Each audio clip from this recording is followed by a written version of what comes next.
Just to remind you, President Cyril Ramaphosa will deliver that speech at 7 o'clock tonight, and stay with us here on Newzroom Afrika as we try to make sense of the year that was and look ahead to the next 12 months. And to help us do that, we're joined tonight by Lawrence Hamilton, professor, political theorist in fact, and he is with us here in studio tonight to talk about the various issues. Prof, a very good evening to you. Welcome to the program. There's a sense, isn't there, this year with President Cyril Ramaphosa's 6th State of the Nation address that the hype has worn off from when he first became president in 2018. Where did he go wrong? Good evening, Tamaki, and thanks so much for the invite. There was a great deal of optimism in 2018, but you've got to remember why, of course. He was replacing Jacob Zuma, and he gave us a great deal of hope. Unfortunately, he hasn't delivered on a lot of those deliverables that he specified in those speeches. And of course, we've got to take into consideration COVID. It's had a huge impact on our economy and our polity and our politics in general.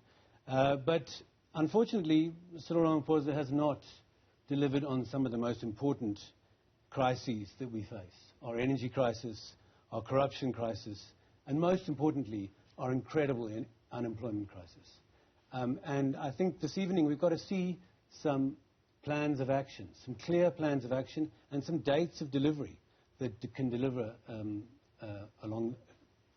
to overcome a situation that is essentially very, very dire. So the optimism has most definitely disappeared.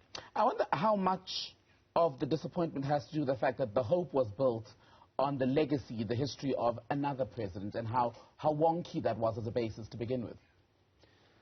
Yeah, I mean, it was a little wonky, but we were all breathing a big sigh of relief, and so there was genuine hope, which I think he could have worked on very well, and he could have brought us along with him, and delivered on these really important crises that we've had to face.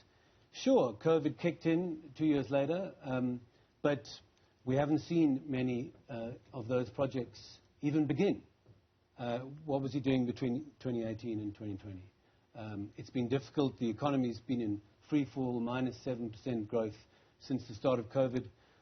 Actually, this situation goes back way before even the Zuma period. If you break up the post-apartheid period in political economic terms between 1996, say, and 2007, and 2007 to around about now, you'll see that in actual fact our economy starts to decelerate really badly around 2007, 2008, partly to do with the financial crisis. But of course, who comes into power in 2009? Jacob Zuma. And the state is captured. There's a diversion of resources. There are really bad decisions made. Really important institutions such as SARS, many state-owned enterprises are crippled by a captured state. Professor Lawrence Hamilton is a professor of political theory both at Wits and at Cambridge.